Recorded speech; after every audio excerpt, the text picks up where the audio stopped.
Haji yagamba Kateregga nti omukyala yadduse ewaka n'ebintu wabula mu byo nga mulimu kone ku byapa nga mulimu ekyapa kya university eri e Kenya mbu yaddukidde Rwanda. Ebyo Haji Kateregga yabyogera. We Rwanda omukyalo weeyo nti yagumazeemu omusubi n'adduka n'agamba omukazi yadduse n'ebyapa yadduse n'ebyapa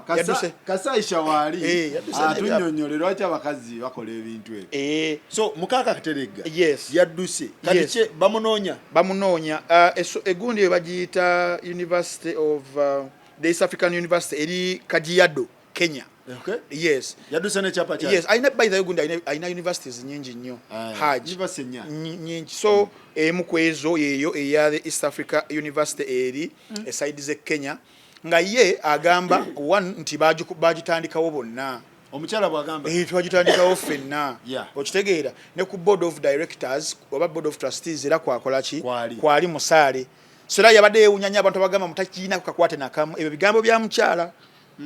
Kwa mukyala tumukubireko tugezaho kubanga tumukubirako tulabe oboso ko maleyo. Yes, kasoke maleyo tulabe obasobola kubanga abiddamu nga we byawanda aina kyabuuza oyinawo kyobuuza tumukubireko mukyala mukubireko zoko mukubireko. So ye mulungunya ku bintu bitirivu enamba abantu tuba n'ennamba ojalo newe unyabulaika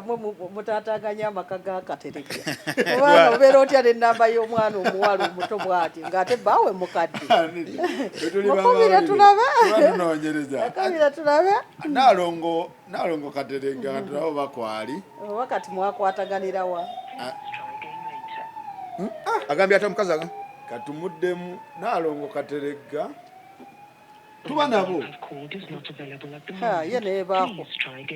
teriko namba teriko nalongo Kateregga namba taliko. Yes. Nenga ye Haji agamba so agamba nti ebyapa yayitamu nabyo omukazi yadduka yadduka ewaka n'agenderamu kona ebiwandiiko ebyo jjukira byonna byali bikuumibwa mu maka g'ebbunga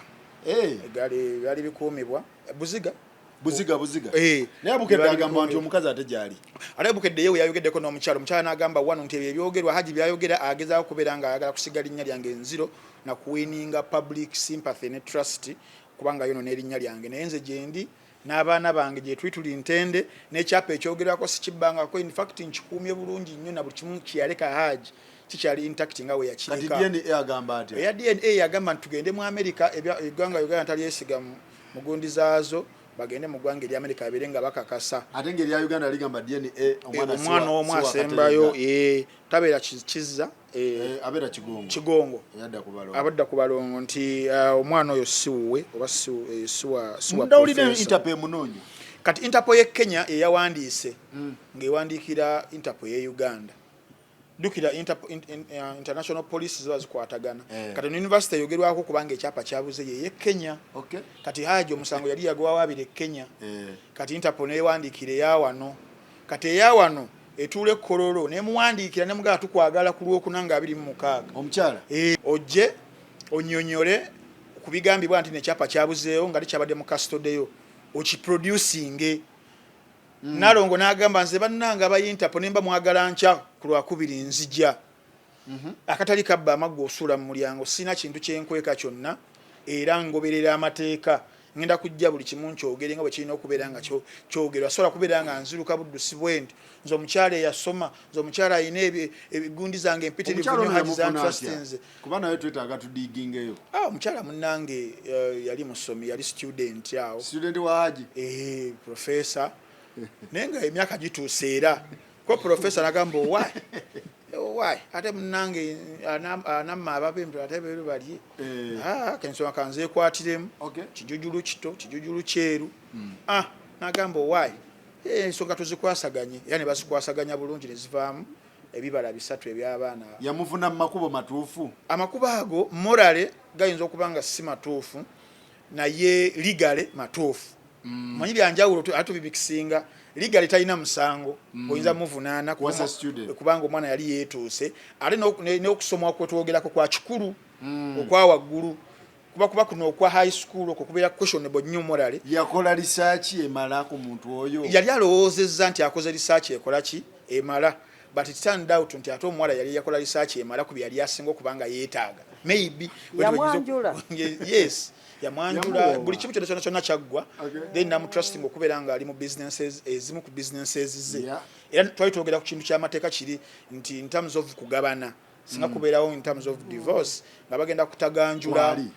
bajja kutaganjula eyo defense act, divorce act eyo bagende kuze bayita matrimonial property byemukoze nga muli mwenna mwe muri university ne ye Kenya omukazi yaliwo yaliwo era amaze okubeera nga ajja kuba yo sinkadde nnyo ng'ate Kampala yali yamuteresa n'ebyapa kubimuteresa byokka mukyala muto yamwesiga nnyo nga buli kamwaka ke mukyala muto tereka kino tugendeko mu meeting y'enkya nawe njagala okuteeka ku biwandiiko byonna yabimukolera naye okalya ddakaddadda ejjo byolirira mu mmere likomerawo mu mutwe ng'envi. So Aisha wanje ekintu okiwulira ekintu nkiwulira nayo yo profesa kimugwanidde iye abasajja abakulu batulekawo saizi zaabwe kakati kyovola abakyala basinga saizi zange abatayina nsa badda ku baana nga bwolaba ba Franka saizi yammwe olw'ensonga abakulu bannaffe ate nabo badda ku bwana buto kati omusajja nze nali mubuzeewo saizi profesa saizi y'emyaka 5 ye saizi z'oyo myaka mpuli ya 76 ayingira 8 saawa yo kati nze ndi wa myaka 5 nje mze myaka gy'omusajja oyo naye bwatuuka myaka gina 5 fe abasajja tebatwagala abakulu kate fe abatayagala bwana buto kyovola batwafuuka basista obwana obuto bwagala bakazi saizi yange olw'ebyenfuna ate abakulu baagala bwana buto kati kibagwanidde bayige oyo omusajja yandibadde n'omukazi nga nze teyandifunye bizibu ng'ebyo anti bwe yayinanga ggwe baamuteeka kulenya mpulira omu yekka era yandimuzizaako era saizi yange naye kakati fe ngumusalira gumusingira ddala fe baatudibiza ddala basajja abakulu saizi yaffe tebatwagala ne tudiba kabakirabe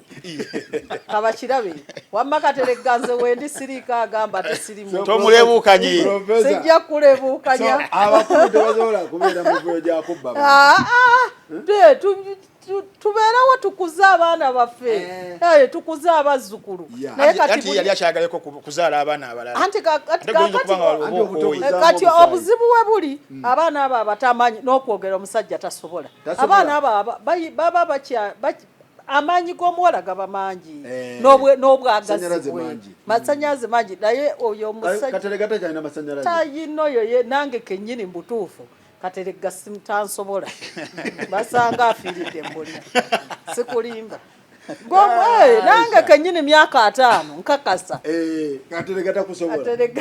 abeeranga oli gwe nawuli omusajja myaka 9 yawasa omukazi bamunyumizaawo gundi Muzeyi Magala yamunyumya afiira kwane munu myaka 9 yawasa omukazi kwane munu yagenze kwane munu bakomyawo sandu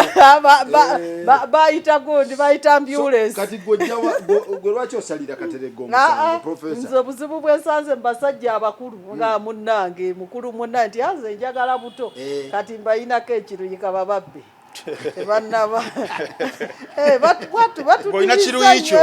ndayinako ekiruyi fe ngambye fe abakazi saizi eno abatayagala saizi yammwe twadiba kati ovola abakazi saizi yammwe musanga kukutana bwana saizi yammwe bumupye mumuliddeko ssente kati fe abatayagala buto baatulekawo omukulu yakola DNA nga zisoma omwana si wuwe anti kakati ate kyane kabbira eyo kabbira y'omukyala mugambye Munyarwanda aveeyo Munyarwanda mukiga aveeyo avandoze nze mama wange Munyarwanda sijja bogerako nti mbaboola ne bakojja bange naye Omunyarwanda tasobola kubeera n'omusajja asi Munyarwanda n'abeeranga mu mativu aba ayagalayo Omunyarwanda munne era amuyita mwannyina mu maka muli naye ng'ababbaawe abanzaala Banyarwanda pure ndi mwana wa mukyala Munyarwanda mbimanyi bulungi ayina okuleeta gwayita mwannyina naye nga abeera professor teyakitegeera Professor nze wendi professor naye nja kutta totawaana yatasaana kwogera professor amanyi wega tayina naye mu butuufu nenjogera omukazi wakukubira omutwe bagwasa bamukuba bwotokuba amanyi tyo omusajja ayimba amanyi tayina yesiba ku bintu addayo wabakyala babakulu ba myaka 6 7 Aisha ebintu byotandise sokolimba ebyogabayi bamanyi abakazi bonna abakulu bagamba kimugwanidde fe abakazi akulu atagala vuka buto kyetuguddeko kikulu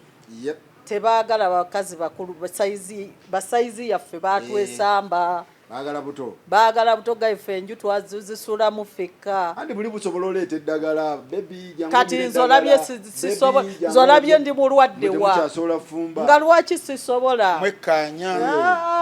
kati wagamba naze ebigere nga lwaki kakatire kakirabe kakirabe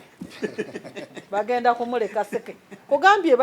ajja ate awonye n'okuba nti abalongo abo babeetegereze bonna bakebere mulongo omu ku omu anti abalongo omu ayinza okuba owuwomu nga si wuwe twakirabako lwaki bino ebintu bya ddeni ebiri nnyo mu bagagga oba ne mubaavu gyebiri lwakuba tebiva abagagga nti tebalina budde abagagga tebalina budde ate omwavu ssebo akakasa kati abakazi babeera kati ate ye mugagga yagatta bibiri ye mugagga ye mukadde kubana obugagga bukka bukumala okuba nga tosobola kumatiza mukyala kati yagattako n'obukadde embalabe nemera ku jjuti taterega kikugwanidde mwatudibya dda myaka 7 ngamba ndi mukadde osanga munno myaka 7 muga munnange twewanse nti oli mukadde so kati gogamba kibagwanidde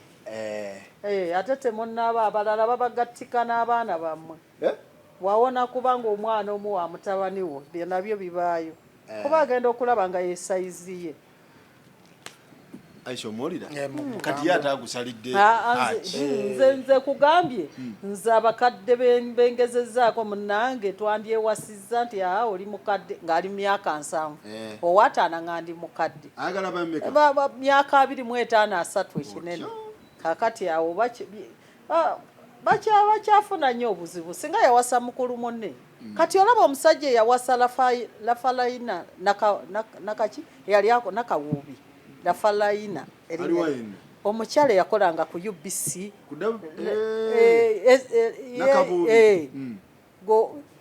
wali owulidde yali aseza omuto bamuwasa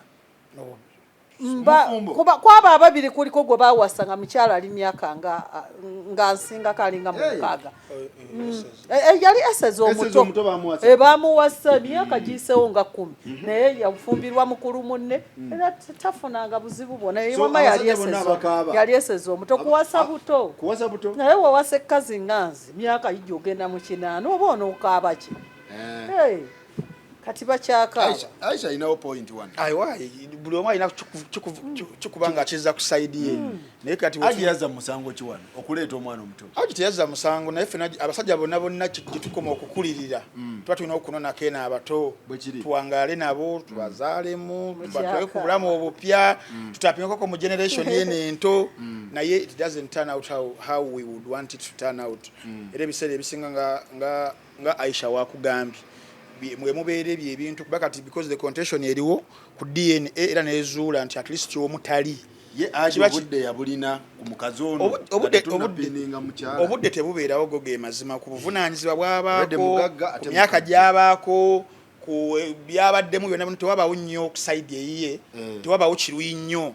kati ate kiba kikosa ku side eri ey'omuto atandika obutandisa obulamu probably yatandika naye kati omwana ono reality kickinga in nga alina okuddayoko emabega okompensatinga stages ezo zatayiseemu n'abato bano bavubuka banne akati bwe bisinga okuba nga bireese obutabanguko mu maka ebintu weebityo at the end of the day omwala tukanabeera nga achievinze byonna because contention terina ku ssente babadde bafunye buli kimu kyonna omwala bamutadde mu companies zonna naye kiri ekyobutonde probably kikyasinga okuba nga kireeta ebizibu but story nga bwe nagikunyumiza ate naye omwala kenyini yali ayogera omukyalo oyo yali agamba nti ate Haji teyakoma kubeera nti no yali amutaddewo bbali ye nga ye era Haji ng'akyatabaala ngaina ya mulala nga chatabala haji n'agamba ye musajja mutabazi musajja muganda mutabazi achatabala n'obusoboza abulina akati awo olengera akavuya akali mu makaawo n'otwanya otutono otuliwo n'otwanya otutono owawako twanyi tetumumala ate n'atwawuzaamu tuba tumumala tetusobola kumumala omusajja wuyo kati omusajja we watuuka okukubira oba oyina amaanyi kati omukazi bambi ne bwembeera nze nkukuba otwanyi twoyina nange tetumala akamegge enjovu ate otwawuzaamu kati akyatabaala ddala y'ensonga lwaki baamukuba I think he's even 84, not even 76. Yari akyatabaala kati ndowooza omukazi obusungu buno abujjawo kuleeta kuwulira aji nga tamumatiza ate awulira nti atabadde ndowooza obusungu ne bwegattanga bulungi yafuuka namunswasi alina university ng'alya ku nswazi kakati ate omukyalo omuto kakati oyo ajo oyinza omuga nti tugendeko mu gavana kati ate oli omuwala byayagala tugendeko ku beach empewo eba mufuwa n'omufuwa abalina ofuna ku ntambi abawala n'okwagala ennyo ssente banekujja basuula ku miteero kati omululu gwa ssente omuwala gwe gwamuleetera obuzibu singa yagenda ne sayizi ye kisajja omusajja omukazi omuwala oyo babala nti kaŋŋende fumbeyo emyaka 10 kife nfuna ebyobugagga agenza okulaba tekifa bakibala nnyo agenza okweyisajja oyo omwana atayenkana ku baana ba Haji bamusinga n'omuzzukulu oyo mu 35 omwala oyo amuzukuza azukuza abaana ba Haji bali mwenkaaga omusajja ali myaka 7 mwemeka I think 8 ajunzo banga aba n'omwana w'enkaaga bwaba yakera okuzaala aba n'ow'enkaaga kati nanga nzaala Aji owataana amuzaala biological amuzaala Aji katerega azaala yamusuddewo dda wabanga kituufu ayina abaana ate ndi wa 7 mwena ateekwa okuba ayina omwana bwe twenkana kituufu kati nze tanjagala ate kati kitegeeza ali ku generation yakusatu kati atapinze mu generation yaffe mama wange ayina emyaka 7 okimanyi neyo si generation yo owa 3 teba gweobutapinga mu babiri naye n'oyo bakyamukuba nnyo ate yagamba atapinga mu generation yene wansi kitegeeza obuzibu bwe bwava naye omuntu okweyagaliza ekintu si kibi Aji n'entambi babonyebonye n'abakazi neze nakabonaabona mulundi gumu ale entambi yabonaabona yasi kyali kitanda kyewamuwa kitanda kyali kirungi namuwa ekitanda ssebo namuwa ekitanda naye ntambise so naye nga ebintu webito ebitambula bannaye kitegeeza nti abasajja bebereremu n'abakazi bebereremu tukole ku research waliwo ndowooza ne research nayo kikulu nnyo omuntu omujjawa gw'oleeta awaye oyinza omujjawo omujje naye era nebikyukamu naye omusajja oyo singa Katega yagenda mu maka ga Sheeyi yenna najjayo omukyala oba n'agenda mu maka ga musajja Sheeyi omwana omuwala omutomberera ng'omuwala omuto yaba tamanyi oba amaanyi ag'ekivubuka gaba bwe gati n'ag'ekikulu gaba bwe gati naye kati oyo gwe yawasa yali yaloozaako ng'enjawulo ate ne muwala katugeze muwala wa Nakibinga asobola okuswala banatulaba batya naye bano yalonda wali mu kisibo kyekankiita ekisibo wali ku yunivasite ye n'alondayo ensava naye kakirabe yatola mu faamu yagenda mu faamu n'alondamu ensava singa yagenda mu maka g'abasheeyi ekitegeeza oyo omwana yava Rwanda nga student najja asome poze eyo ebeerako ba international akati awo ndowooza kalisaaki kali kabulamu naye ndowooza naye obaana neggwanga buli muntu yandiwasizza ggwanga lye bwe kiba kisoboka buli muntu yandiwasizza omusajja oyo singa yakolanga muzaata n'awasa akaana ke nga katombeerera olaba muzaata yawasa akaana ke paka kuva mu bulamu bwa gye byaggwera tekatabadde nga amaze kufa gye byaggwera awo mukufa ojjukira saga gye twalimu eya Bugirita ne beyayogera naye nze ngamba oba baali bamuwaayiriza nga Aji nga Seeka teyabitugamba bingi ebibeera eyo munnaye gye tutabeera ye bali kuki saawa zino yabadde amuwanise bambi ku birthday omusajja nga agenda kwetta naye Akram yabadde agenda kwetta Akram bagamba yeyewanise yabadde agenda kweyimbamu ogwakabugu Akram yewanise mbu yeyewanise ku kitimba bwe bagamba atya nawandikanga ku lusumu ati akawunti ye ku lusumu agamba nti kuliko badimini basatu kuliko ye kuliko administrator then ne Akram kati ani ataddeyo ye ku lusumu agamba mu public eno yagambye maybe ku administrator oba ku Akram kuliko yeyagaliza naye si yeye naye ate we namukubidde mu simu eyakafubo nagamba ntambi nakikoze omusajja agenda kweyimbamu ogwakabugu kati akaunti nebeerako ajati ku lusumu muzaata ng'ate gundi yagiraninga Akram nakireka awabambi ajati bamutiisatiisa tannalaba mukazi wattu olwava ewaabwe yagenda muzaata ebisajja biba birimba ekisajja kiyinza ngenda kwetta kiyinza n'okwekwasa obutwa bibeera bitiisatiisa naye bambiisasa omukyala ng'oyo atabaddeeko mu bayaye nga ffe bano betukoleramu wano obwongo kati mukazi wattu bamutiisa butiisa ebisajja bitiisatiisa omusajja ayinza okwekaabya mbw akaaba naye nga takaaba yabadde akaaba oli bamutaddeko buteesi bwongo amugambe nti yette kale tulamugwanga agulina wano naye nga bala ku lusumu olowooza kwekyo ekiyaya ayinza okikyawa kijja mugamba zibwonkyawa netta mukazi wattu yayina ekisa oli baamu oyaye wa bbaluwa kati adda kuono mukazi wattu mayina nga muyite mayina mu byensi tayinaamu kyamanyi oyo omukazi omuteekako obwongo n'omukozesa kyonna ky'omukozesa ku lusumu kati olwava ewaabwe nga muto yatuukira mu bufumbo ng'omusajja amukuumira mu maka kati yayigadde ebyekiyaayi tasobola kukyawa Akram agenda muteekako obwongo owe South Africa South Africa teva muto bino bye bagamba bwe butambala teva muto bagamba South Africa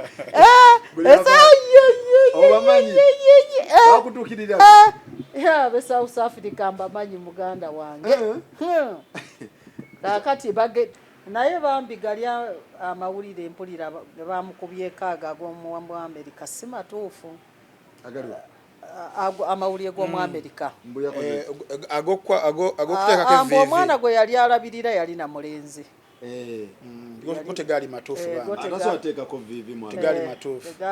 evivi lyalisobola bw'aba alifunye naye olaba oli ajjayo zinzimia yakwata ejjambiya yajjayo lipo ogiyita lipo machete oli akwata machete oba yatambulanga nayo mu mmotoka gampya nga tujoga mukinjaji akeera ku lufula avyo mu America bamuwayidde era bambi amawulire bamukyayidde bwerere biba bye byaviiriddeko bamukyayidde bwerere ndowooza asyayika ku lusumu naye yabitegedde ndowooza kwe kumuddiramu naye awo sirabawo laavu awo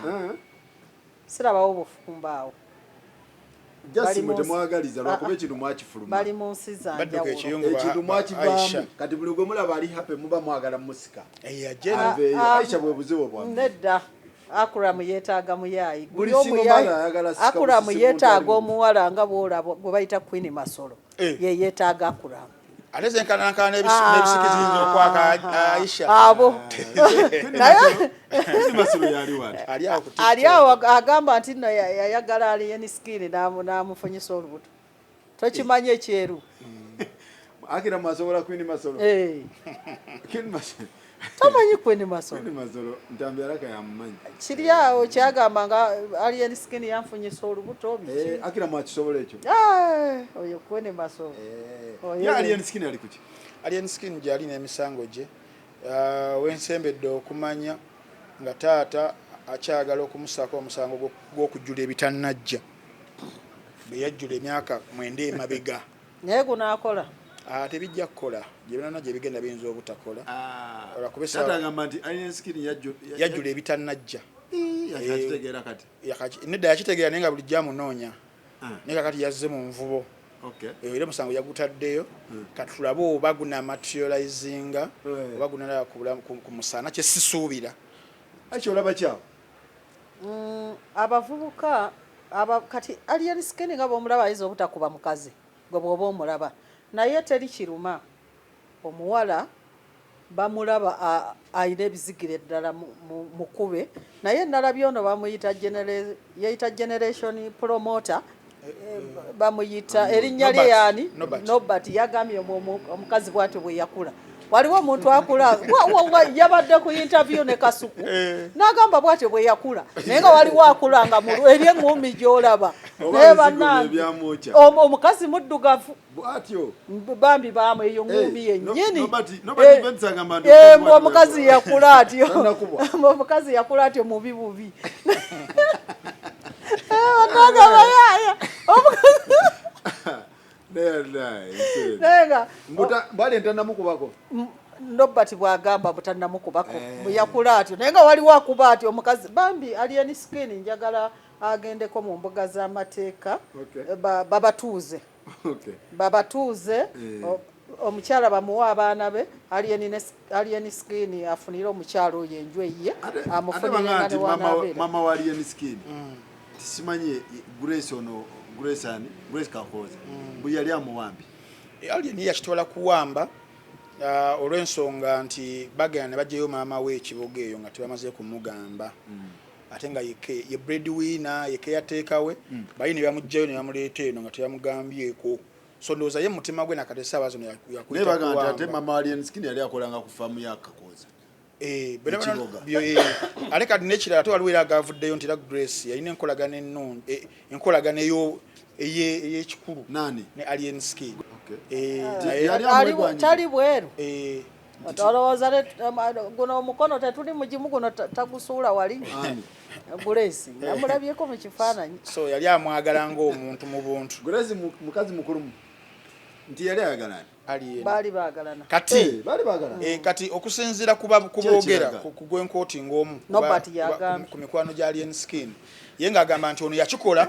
okujjayo maama gy'abeera eno baleme kukwata vidiyo maama gy'awangaalira nga ziyinza okuswaza so n'amugjayo amuleeta eno mu bulamu nga mukamwana naye kati ekibi nti oli mutabani tebamutegeezaako so mu mbeera y'okumulengeza ekitegeera ye nakirabanga okuwamba era teyakitwala bulungi n'okutukololwaleero bati yamala n'amulumulayo n'amugjayo Norbert agambye yali mukyala we era yamuwamba ne Range Rover yaliko ennamba emmyufu naye maama embeera gye yalimu embeera teyali nnungi kati oli n'amugjayo si mumuwamba nga nazaala we ajja amuteeke mu bulamu obulungi kati we bakyawagana n'Alien Skin olwo n'agamba mbu yamuwambye naye ng'oli yali muniikini we sugar mami we sugar mami we nga bwegambye bano abakyala bamulya buto Aisha furniture weeyo myaka tuli mugimu lwakuba munaye nkula za njawulo naye kalabe kakati banawe kati embeera ya mama nga bwegambye nti abakyala abakulu kati anti abaami abakulu baatwesamba kakati naye nakkirira n'ajjayo ennume ey'olulyo ne bamaliriza batya ne bamaliriza nga bakyanka naye Alien Skin omuyita mmere yasoboka kati Range Rover yagizaayo oba ate bwe yava ku Alien Skin n'addako n'omuyayi omulala bamuyita ani Fiki Gaza amanya g'abayaye sigamanyi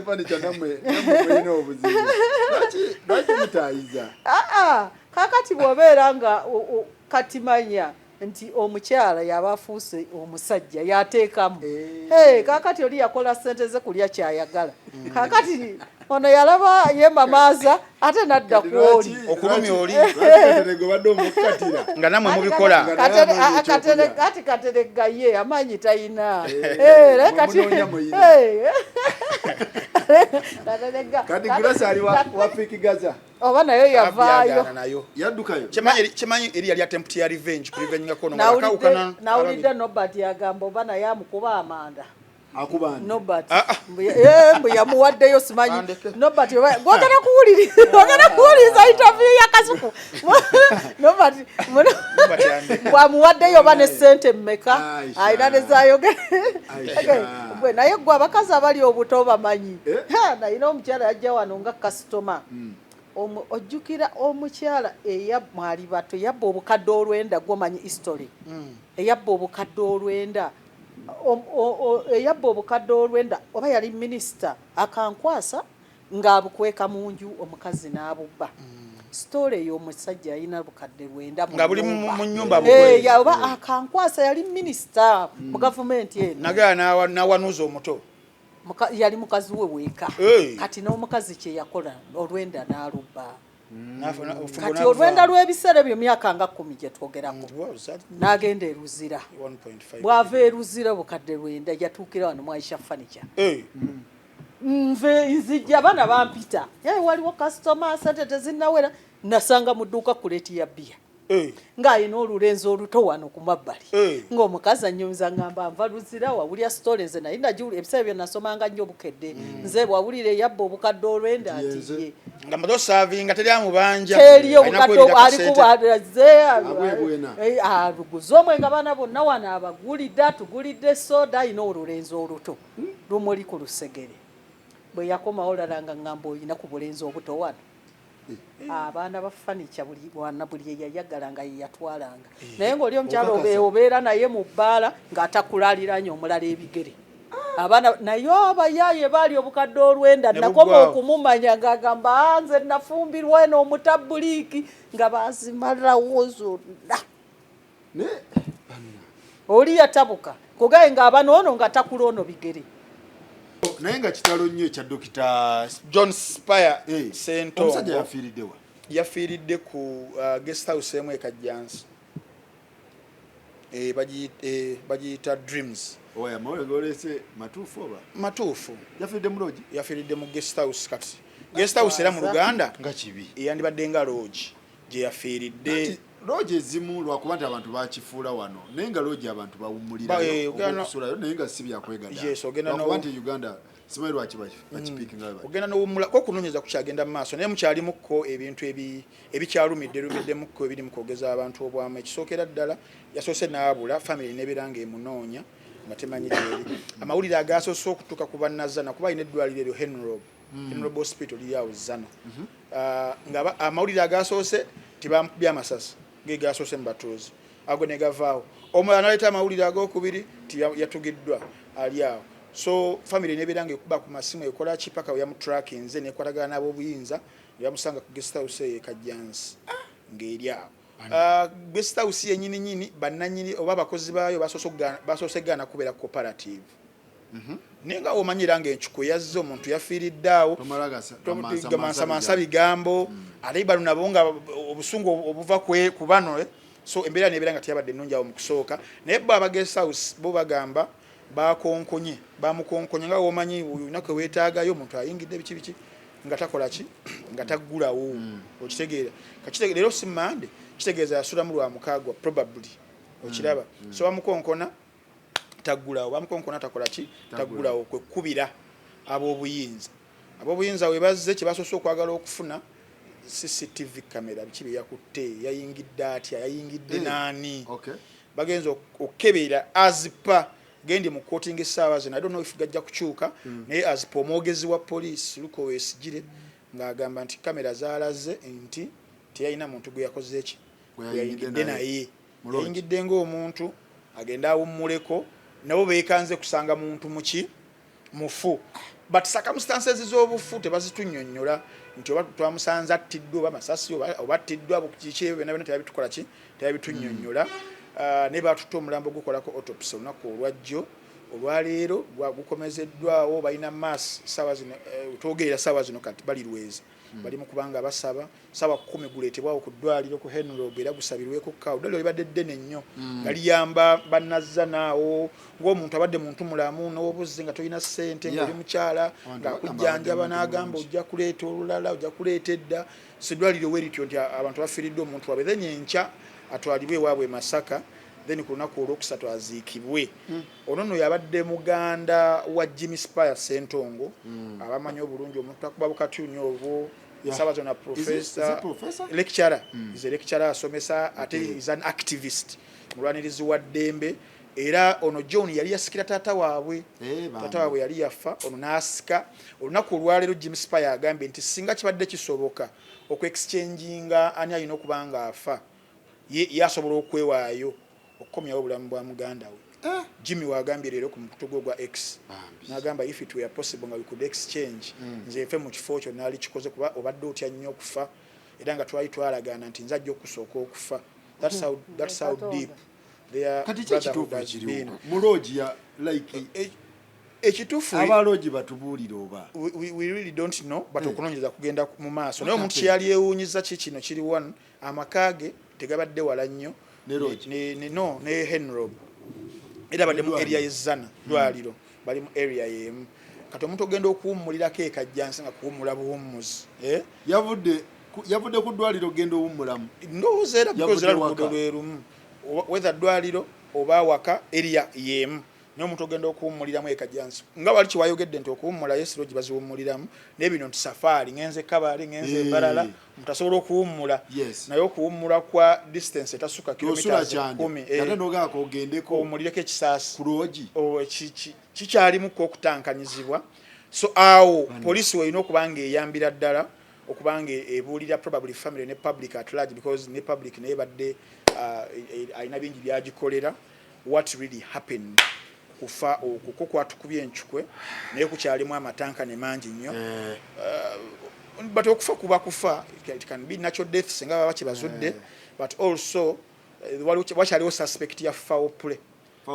wakyaliwo suspect ya foul play. We hope police ejja kukola omulimu gwayo kubanga enoonyereza paka ku detail enebeera esembeddeyo ddala. Alright. Tuli wano wa Ajati Aisha Ebanda. Aisha Furniture. Soko bawe namba yo Aisha. Kakati kanyongere okutangaza ku bakasitoma abange okusinga abebweru. Kati bwoba bannange abantu bebweru bwobanga omanyi nti olina third party tokoligana nange. Mugenda ne munsindikira abantu be Uganda ng'oli bweru. Abantu be Uganda baagala njawulo. Abantu be Uganda aba ayagala gwe omuwe ssente akulyeko. Bw'amanya nti wanneefunira afuba okulaba ng'akugamba ono yakuseera kino ekintu si kirungi. Bannange wobanga toyagala ng'onoonsindikira muntu mbifunye nnyo. Omusajja yanzigisizza mu dining. Nakola customer yan contact nga ne mukolera dining n'entebe. Sajja najja nanga entebe ennungi dining mbi. Nemmala nenkola dining nengimalirako obwongo bwonna nengisiiga neno wansi yonna buli wamu nengamba leka. Era omusajja we yaze yagambya era tetuukiridde. Abaana ne bangamba omusajja yagamba singa yawanze ne muguliza. Bannanga abantu bebweru abantu bemuntumira olwedde baba bawulira bubi okubanga mwakolaganye nange. Njagala okolegane nange nze ndi muntu mwesigwa nnyo. Abantu bemusindikira baba balabanga bafiirwa omunyama. Abantu abali eno baagala babakolere buli kimu. Nze nkubire essimu mu inbox nkuweereze bifaananyi. Entebe tuzironda ffenna kugamba eno yesinga eno ennungi nnyo nyina amaduuka lwaki tobawa commission waabwe oba kibaba already customer aba yagula dda n'asindika omuntu tigenda obinone oba genda obirabe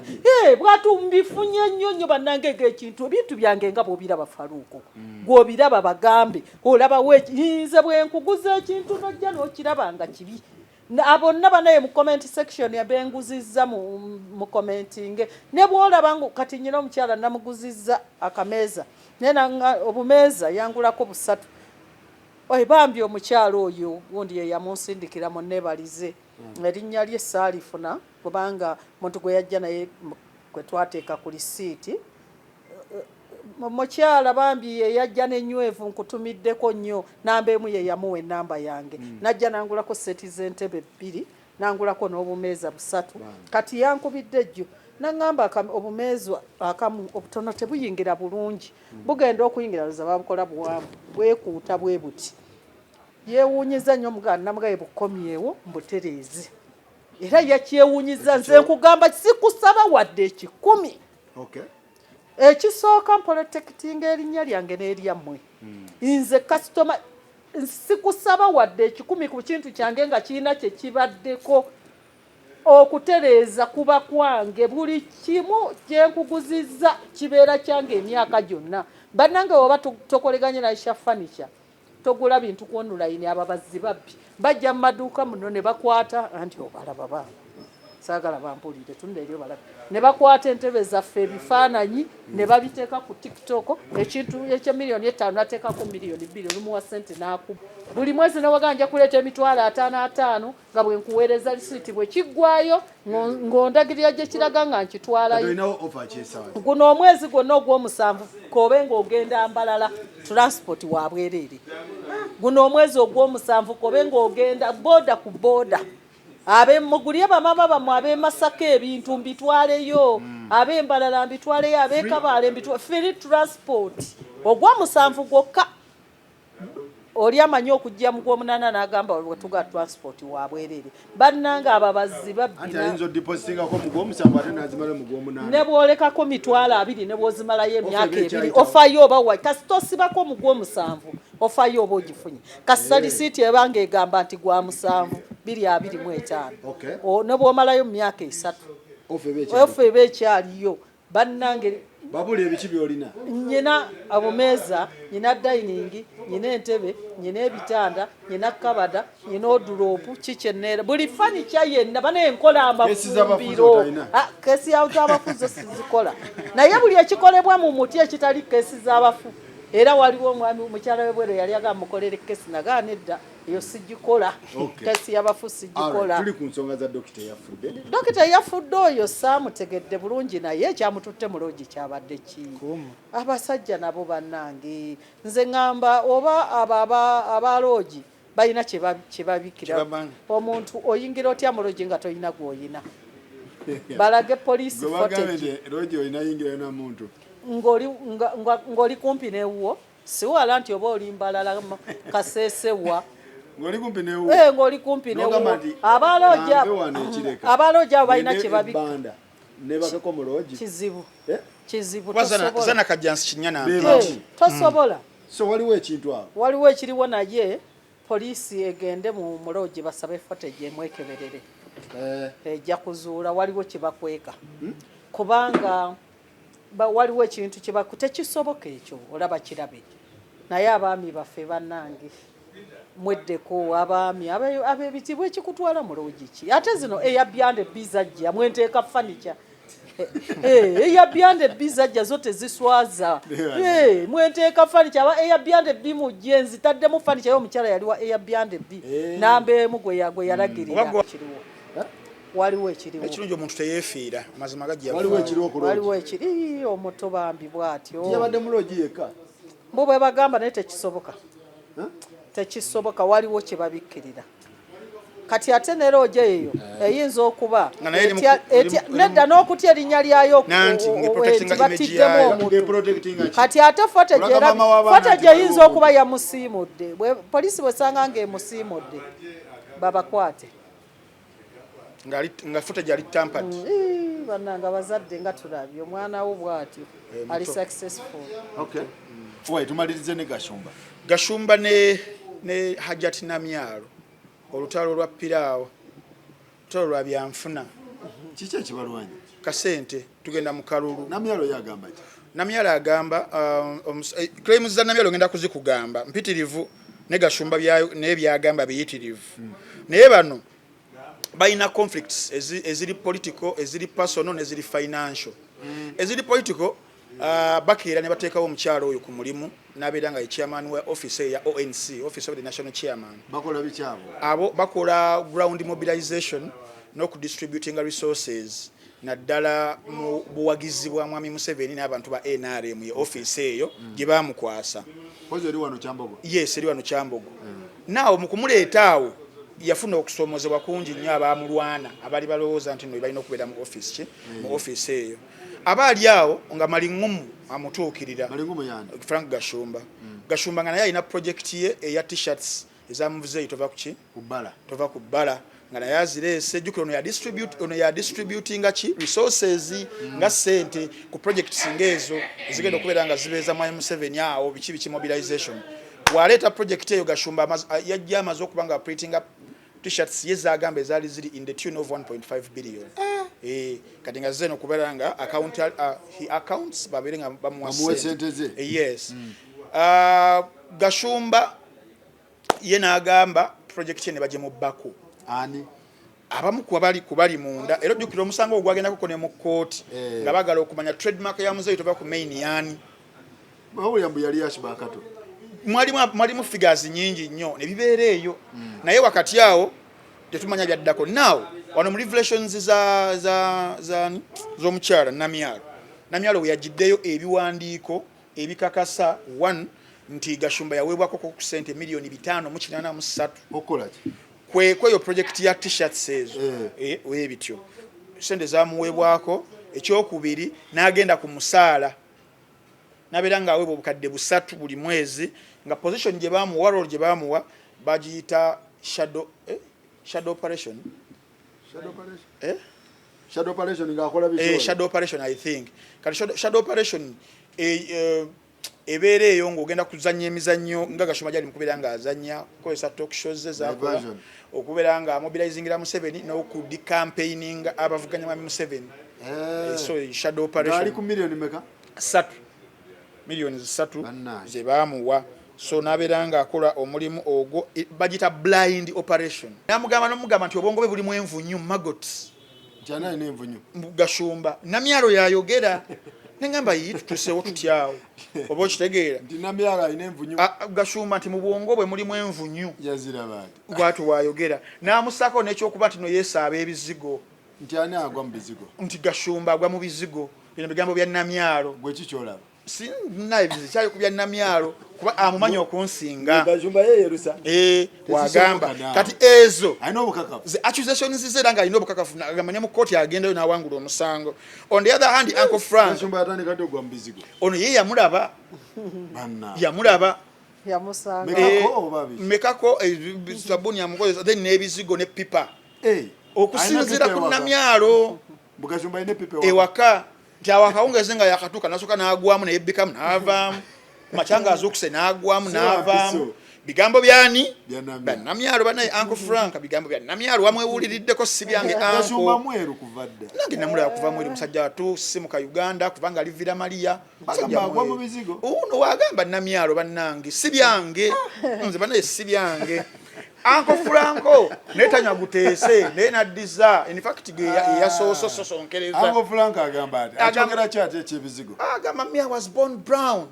you know yazaliwa mweru yes I was born brown kyogera ko sikimanyi Gashumba mweru bandi bade tulabashira of course nga wakizigo Gashumba musajja mweru kimumuwairiza Namyalo hajjati Gashumba ekisoka agamba omukazi ono yakoma mu senior yakuna ate nga yamuweerera nako Gashumba yawerera Namyalo nga kyali nansereko era yewunya nnyo kubanga Namyalo yamuweerera nako Frank Malingomu yayogera okay anamugamba n'omugamba nti erinnya lyokoleramu Hadija Namyalo lya looya namugamba gw'obwongo bwo ne Hadija wabo waliyo balooya anti yali kuono tigwe toli looya iwe masquerade wakoma mu senior yakuna namugamba n'omugamba in fact you can't even construct a paragraph nga ya luzungu lines 5 ani Namyalo Gashumba wagamba Namyalo joli mu buyabuyo okutuka ku ekyo watu wamugamba namugamba n'omugamba nti olina na sente olina mwavu oli munaku nti ewuwo olunda olina enkoko 8 embuzi 2 n'embwa 3 ani Gashumba agamba Namyalo okay alina enkoko 8 embuzi 2 n'embwa 3 n'essabo ani alina essabo nti Namyalo alina essabo Malingomu azaayo tayina essabo watu wayogera gwalowooza waliwo gwemba muyomba naye akugamba ebituufu kati Gashumba yeyerusa so olutalo lwakwereetera bigambo ebisongo Namyalo alina essabo olwo olutalo lujja tunyumira kuba bonna tebeerya ntama era beereetera obaani anaawangula kubanga bonna si mmere naye Gashumba bamutenda leero yagudde ku mbaki oli omukyala si mmere naye nga Gashumba yeyerusa munnanze bulijjo mulaba mweru naye Namyalo agamba Aisha gwe kichola Gashumba musajja mweru n'omwana w'omulaba mufaanana naye mweru. Naye munnange bw'obeera olutalo lw'ebigambo teri muntu kati Namyalo ayina essabo. Namyalo yagambye nti aliko empewo. Bwe yagambye. Era nti nebyo by'abasajja nti Mukama amuleetera omusajja atamuleetera tamukwana. Namyalo naye nalabyeko mu comment section galiwaga kituufu. Bibozi. Naye kenyini nyini atuuka n'akigamba nti empewo nzirina. Alabi ayina essabo. Ayina essabo. Bwe biba nti empewo aziyina empewo teziba mu ssabo. Era yagamba azirina. Naye lwaki Namyalo ne Gashumba tebeewasa ne balekerawo tusumba. Oli yagambye Gashumba yagambye si Namyalo si type ye munene. Era n'amukubiriza agenda anaabe. Ani agenda? Gashumba. Yabadde addugala. Bw'agenda anaabe yetunulire mu ndabiramu agambe Gashumba namukola ki? Gashumba namukola ki? Gashumba namukola ki? Iwe yamugambye. Bannange kyabadde wali. Olutalo lujja kunyumira. Tanaaba. Oyo yamugambye Gashumba. Kyagenda anaabe. Yasulako naye n'alaba nga tatukudde. Naye oba beeyagalako. Nabyo bisoboka. Nyamalo naye n'agamba toli type yange sagala sajja beeyerusa. Nawulidde bagamba bagendako ku Speak Hotel. Yabadde Speak Hotel. Ngundi ng'abayisa Anita Amongo. Mbono Gashumba ng'enjala emuluma Namyalo n'amugulira emmere. Tebeeyagala kaabo baali tebagenze ku deeti. Nyamyalo n'aggyayo ebyapa byonna byalina byeyafuna even before kujja ku ofiisi ezo. N'agamba ne mutabani wa asembayo obutonga wa myezi 2 yamugulirawo akawunti n'amutayako biliyoni. Namyalo mufumbo. Namyalo ebyabasajja yagambye bimusumbuyemukko. Nene waba anoonya tayinza kunoonyeza mu Gashumba. Kati akikola ati? Akyetegereza tegereza. Musajja waffe engeri gy'oli singa olwaki tugwa mu Namyalo. Ndeka munnange bavumenzi. Ne tulya ku ssente ezo. Ebifumbo gya bigobera. Naye oli omukyala avuma. Naye oli ndabanga atali mukulu nnyo. Omukyala oyo mukulu. Namyalo si mukyala mukulu. She's late 30s, I think. Akyali. Ndaba muto. She's young. Muto ndaba muto. Kyekibasumbuwa tebabanga. Ekibasumbuwa akasente kana akajja waliwo ke bayita budget ya vote protection. Ekusaidi eri waliyo protest vote. Era protest vote ebagirangirira onena jani campaign ya vote protection. Kati waliwo sente ezisuubirwa ezijja eza vote protection. Neza mobilization yawo. Kati Gashumba yagala to be at least alime kubeera T-boy abe asharinge kupa eyo. Omulimu ky'omukulu gwabakolera Gashumba. Kubono ngamba nti ono alina ne office. Gashumba office ye ekola biki? Blind operation. Baba kola ki? Blind okola guno naguli. Okitegeera gwe tukutuma gwokola agenda okuba kyagulanye nga tukutuma agenda. The bigger they are, the harder they fall. Kati saba wali anonya furniture oyagala kukolera bya mu kiyungu. Ayagala omuntu ow'amazima ekikulu. Siyina kyesikola shulaka ya. Siyina kasa ekintu kibanga kikolebwa muti nga si kyuma. Nga si sanduuko. Siyina kyesikola n'ekikulu. Wooteeka ssente z'oba myaka 5 n'omanya nti ziri safe. Abaana bakadama ayingira mu kiyumba n'amalayo emyaka 5. Buli mwezi n'akuwa emitwalo 2-3 n'agenda okuva mu kiyumba ng'ayina ekitanda, ayina entebe, ayina sideboard, ayina odropu, ayina akameeza. N'ayingira buyingiza ennyumba. N'atikka butisi myaka egyo ng'ebintu bye mbirina. Abaana bakadama buli mwezi ateekayo 2 n'akuwa ne 10 naye 5. Ng'owandiika lisiti ogimuweereza. Abantu b'ebweru amafumbiro nkoledde abantu amafumbiro. Era bandaba mbakoledde nnyo kasitoma wange gwe nakoledde efumbire buwama nkola musizza nnyo gwe nakolera efumbire mutundwe abantu abamafumbiro nyinza n'okubamalayo mwenna bannange mbatumidde nnyo njagala ntandika okubayisayisa mbalabe tubayiseemu. So bwe kityo ekintu bwe kitambula tugende tulabeko tusooke ku Grand Faze eno new model olaba ekintu nga bwe kiri. Grand Faze nekyagitumya Grand Faze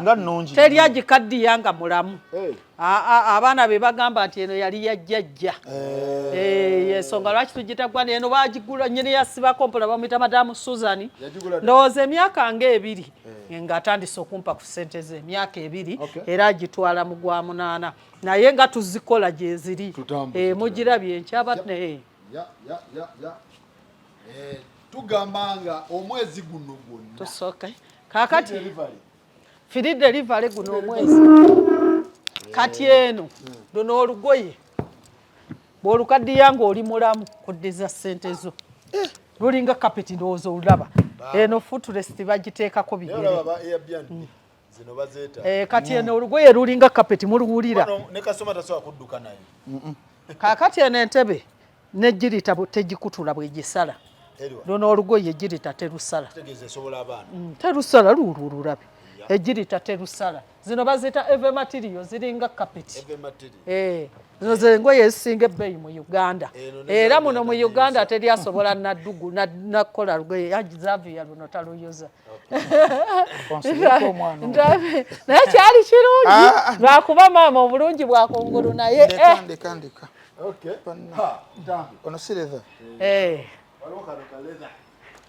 ono leza uno gulekala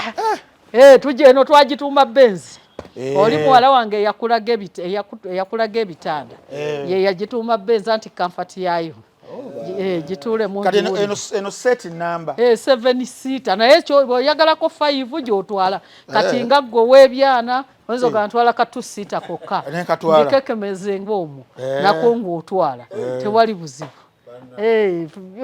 naye owulira kafati y'entebe owulira entebe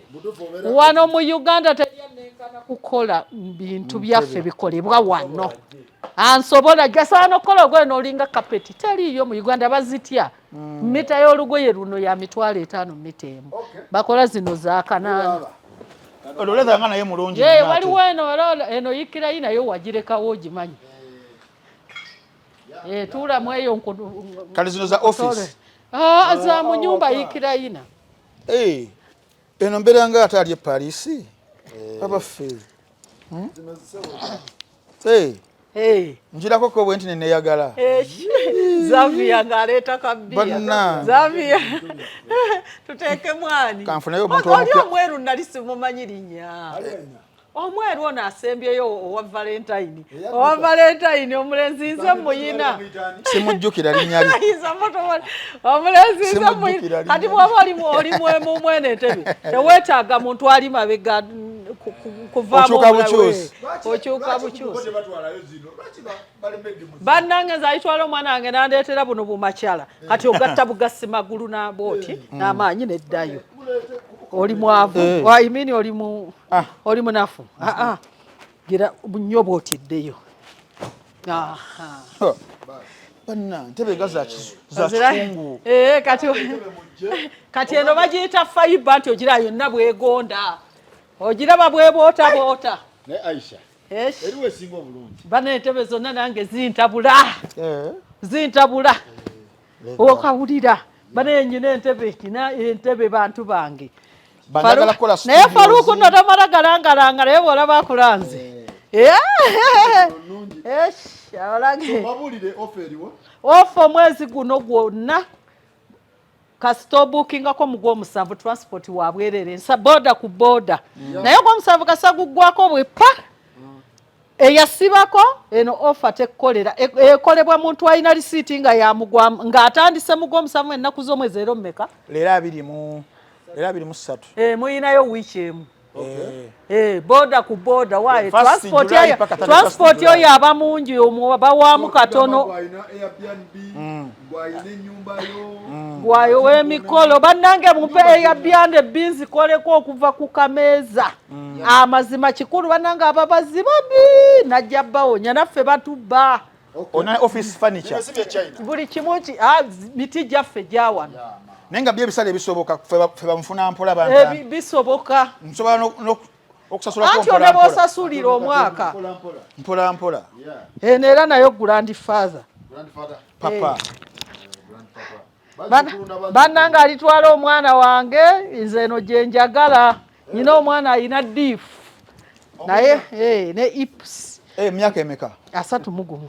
njagala eno n'osobola ogimpa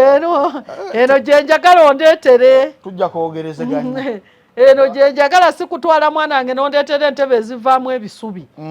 njagala zino mahogani wuudu gwe nkozesa enemeza yanga y'amaanyi ne mahogani tosobola nagisitula ogiraba ino zimalayo ofa omwezi ogw'omusanvu okutandika ennaku z'omwezi ogambye meka 23 leero 23 okutandika nga 23 mpaka nga 1 transport wa bwerere free transport guno wali gwegula bongozi bakuletere wonna wobeera oba obeera ati waliwo basula mu apartment waggulu oziteekayo zonna nzitwalayo laba akatebe laba mawogani laba finishing nyina entebe kyentebe nakime ekyafanica yonna ne bana balina zi offices bannange temwetikka ntebe kuva bweru entebe zimenyekera mu container abazungu tebalina miti ffe tuyina emiti amawogani ogulaba mawogani yennyini ziri ziringeza bakabaka ono naye eve material zino engoye nze nzirina mu Uganda olulaba nyina kasitoma wange bambi kasitoma wange yagula entebe eno bweti naye yantaba ku internet bambi agiraba eriko okugulu kwa gorodi kugumu naye nze nkola entebe bana era nze ndabye entebe naye tewali ampunyamu anchallenging nga zaffe za wano kikyobasinga finishing engoye toziwulira olugoye olulinga carpet ngoyi mbasinga engoye nze ndi band opposite n'ekikuba ekyambuke nabisunsa kati lino edduuka siriragirira bantu kuba libeera open ba bulooka nti buli bulooka avudde ensambi abweyogerera ekireka bwayise ajja buzi ng'atunda nga nkubira essimu bulijjo ba bulooka bazijja wuwo gwe tobalabye bwe bayingira dde batuleekaanira abalala abo ate babamanya abo ku TikTok bajja ne bakwatira kuno ku TikTok ne bakwata woda abamu ne babba abantu kati edduuka ettuufu di opposite n'ekikubo sign post eriko nti Nabisunsa Girls edduuka mwesonze sign post era bagoba kulika Aisha Furniture opposite Rose Form naye bw'otonkubira babuloka babeera waawo nga balinga njuki 0705 kagamwemu 94 043 bw'oba weerabidde namba Faruku Sakoza jajjikuwa tugende nkulage ka black jangu mu inbox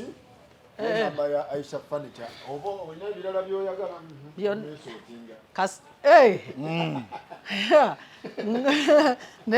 abeerera eno bagigula nayo eno nyini yo yatandika January ogisiba kagitwala December eno nyini yo Terusiya bwa kabaka yatandika nange je nyine wange ya muzigo nange wange je ni omusoga yagitwala ebusoga mu muzigo mama nyabo abaana bagenderako ng'atali ku boys quarter wa kitaawe ng'ali ku boys quarter wa kitaawe mu nyumba bateekamu ezimwenda anaziteeka wa kitaawe n'amugamba mutuvumisiza ffe abasoga oli esente zigula poloti yazigulamu ntebe eno era nnyiniyo mukwana ali ebweru erinnya lyo mala kutunda ku lisiiti entebe ye yagitandika January agitwala December eno nayo ngule tewali lwonna lwoya oda nti nze nzikola nkola omuntu ajja n'ekifaananyi ky'entebe ebweru n'agamba eno gye njagala ngikola n'engisinza n'abazungu era bazimpa bulijjo n'aŋŋamba eno gye njagala nga ngikukolera era madamu Alieti kutumidde nnyo yajja entebe z'ebweru n'ampa ekifaananyi n'engikola n'engisinza n'abazungu kano ka black beauty ono era mahogani mahogani nze kozesa mahogani ogiraba eno black bomba kasuku yayogera black bomba oba kikeki mbu yayina emmotoka black bomba polina yabyogera ero black bomba kalabye ka black bana yabagala black kakano ka black nze nyina kye bayita furniture kano omuntu atandika obulamu ndowooza kamukole entebe ya bbeeyi atandika obulamu eno Benz yagitumya Benz okimanyi ng'atandika obulamu enaja kakati lino edduuka baliyita VVIP wansi wali we babatandika obulamu eno tuteekayo ntebe ziri cream era tuzirondamu era ba buloka bava mu Uganda mwonna bwali bwamugamba njagala entebe eri unique wano we basibira n'edduuka lya ntebe ez'abaana abaakolamu aha era bwe tulaba etatuukaganye bulungi nga tugissa wansi kaakati mwine edduuka lyonna abawala bange abakola mu kyondo ky'obuwalabu batono kujjako bano abatolosi baba ne ssente kati bomba guzo ziri wansi nayawulamu section siwe twasoose tunaddawo wali wewe wasoosa okukwata kati wansi tugenda kukawona waawalala era nawo VVIP kati wali kati eno VVIP wansi VIP wasooka wali oba wotuyite ordinary oli ordinary no VIP abantu bonna bonna mbayina kati tusooke yeri waje tutannalaga wano tetuzimaze kano kakyadibye kano nakasaze beeyi milioni 7 seater kano nkeesololere milioni 3 kalemeddewo kaali kataano naye nakasaze mukalabe nakasaze 7 seater milioni 3 kano nakasaze kalemeddewo naye era ssebo olina okubanga nnyumba bw'oyagala otwalako 5 seater naye nga bw'oyagala otwalako empanvu n'entono 2 empanvu n'entono 2 katwale okateekemu omuntu ali eyo nga angoberedde ku gossip live emyaka gyonna kansigemu mukateekemu ntambi nyina gye sibalaze yiri eve matiri esooka wali mukasige mu ntambi mukasigemu sewo muzeeyi magala namusiga mu ntebe wandaba Franka naziraba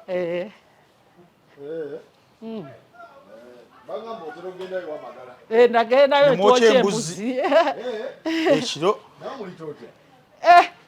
magala naye singa yali magala musinga obukulu bayizawo magaso gato naweza 5 mbambi tannagaweza kito nnyo tekiweza yakula bisinze enkula oby oli yansukka akate nga musajja alya nnyo alya kiro z'ennyama 2 olunaku bano eno eve matiriyo anize tule wali ayina omukazi alinga omukyalina tewamulaba ate mukazi waakuba tolaba nti bakubye Profesa Kateregga muzeeyi yayogera muzeeyi Magala yagamba bamukuba nga bamukwatidde mbwenzi muzeeyi Magala yatubuulira tebankuba era olwatuukayo omukazi namala mweyanjulira ti tonkuba nze Magala mukazi yatuga oli omusajja yatuga oli omukazi ndi mulamu oliakuba eno olugoye no bane mululaba zino mu Uganda odusanga awantu luno olulinga carpet anti lulinga carpet okuuta bukuusi ne woba ne brush okuuta bukuusi kana ko amagulu munange nziragiriza ne bantikira ne bazange zijja special kati tukirire mu VIP eno VVIP tukirire mu VIP ordinary twagimaze kagenda mbulungi agambibwa tudde ali mu office ye kano tambye oyinza ali mu office kagambye kano kalungi nnyo kali simple abantu abaagala ebintu ebisimple nende waka katuuka buli wamu kakola buli wamu eyongereyo tulanga dining easy nenda ziri mwapi kwa tuina je tutalaga basi bazuza je wanatuleta wonto wanatuleta wonto nono mapu watu ene ya mapu bantu munana ene ya bantu munana ya mapu lino jinjo liraba bwe lijerira ntena giraga girira kemere yes okay dining ne moyagala y'abantu 3 ndikolera nene ya ba disciple ba Yesu last supper yangola be driver tarokaji office kako office awaliwo ogondi wafatira okutuulawo kashi awa ko office abamaze wano simanyi twala abantu bweru office yo tunulanga eki ya ofune family ngalulungi lulungi nnyo wano tandisika bamba twala bweru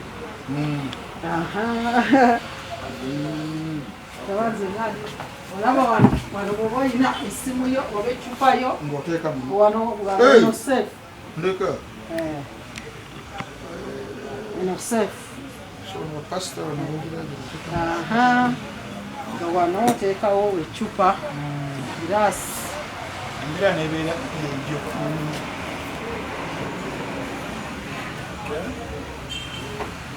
Dining. Nayo mabo. Nayo mabo nga yantebe manana. Mabo then leather. Oliru mabo lukoye. N'ekimuli nakyo okimpeerako. Kikuweerako.